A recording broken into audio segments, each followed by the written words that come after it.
قائد اعظم کا آخری سفر، وہ ایمبولنس جو تاریخ کا سوال بن گئی۔ 11 ستمبر 1948 کا دن پاکستان کی تاریخ کا سب سے افسوسناک دن تھا۔ قائد اعظم محمد علی جناح شدید بیماری کے بعد اپنی زندگی کے آخری سفر پر تھے۔ انہیں کراچی کے ماری پور ایئرپورٹ سے گورنر جنرل ہاؤس لے جانے کے لیے ایمبولنس میں منتقل کیا گیا۔ قائد اعظم کی حالت انتہائی نازک تھی، لیکن راستے میں ایک ایسا واقعہ پیش آیا جس نے ہمیشہ کے لیے کئی سوالات چھوڑ دیے۔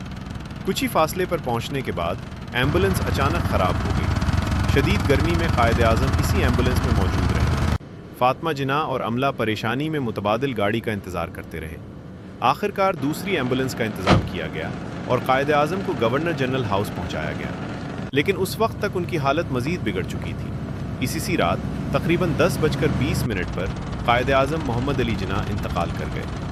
قائد اعظم کی وفات کے بعد ایک سوال بار بار اٹھایا گیا، آخر پاکستان کے بانی کے لیے آخری سفر میں بہتر انتظام کیوں نہیں کیا گیا؟ کچھ لوگوں نے اس واقعے کو صرف بدقسمتی اور سرکاری غفلت قرار دیا، جبکہ بعض نے اسے ایک ممکنہ سازش سے جوڑ دیا۔ لیکن تاریخ میں قائد اعظم کے قتل یا کسی باقاعدہ زیشنز کا کوئی فیصلہ کن ثبوت سامنے نہیں آیا۔ حقیقت یہ ہے کہ قائد اعظم پہلے ہی شدید بیمار تھے، مگر ان کے آخری سفر میں ایمبولنس کا خراب ہونا اور متبادل گاڑی کے لیے انتظار کرنا ایک ایسا واقعہ تھا جس نے تاریخ میں گہرا سوال چھوڑ دیا۔ ایک ایسا شخص جس نے پاکستان کے قیام کے لیے اپنی پوری زندگی وقف کر دی، وہ اپنے آخری سفر میں بھی مشکلات سے نہ بچ سکا۔